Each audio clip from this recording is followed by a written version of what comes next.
Բարև ձեզ, Վայքեցիներ ջան, Եղեգնաձորը և Վայքը մեր երկրի համար պոտենցիալ է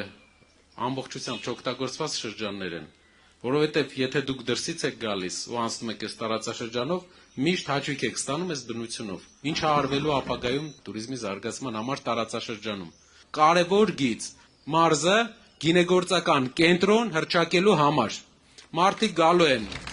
Նորավանք, գալու են Եղեգնաձոր, գալու են Վայքի տարածաշրջան, որպես գինեգործական կենտրոն և վայելելու են։ Մենք ունենք մի ծրագիր զինվորականների համար, ինչ ենք անելու։ Զինվորականների տան վճարի կեսը ամեն տարի 1000 զինվորականի Հայաստանում, տան վճարի կեսը պետությունն է փակելու, որպեսզի մարդիկ կարողանան տնավորվեն։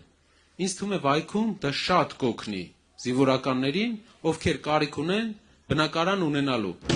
Ուժեղ Հայաստանի կերտման ճանապարհին դուք ունեք ներդրում։ Մեր Վերժինեն, գիտեք, հիմա տնային կալանքի մեջ է պայքարի համար։ Մարդիկ պայքարել են, պայքարում են Հայաստանի համար, ոչ մեկ իր համար այս պայքարի մեջ չկա։ Այստեղ հայտնվել են մարդիկ, ովքեր ամենահամարձակն են, ամենամեծ ձգտում ունեն դեպի լավ կյանք ու ամենամեծ ձգտում ունեն դեպի փոփոխություններ։ Ու այդ փոփոխությունները իրար հետ մենք պետք է հասնենք դրան։ Հանուն մեր ընկերների, ովքեր այս պայքարի մեջ են ու տուժում են, ու հանուն մեր սիրուն հայրենիքի։ Ուժեղ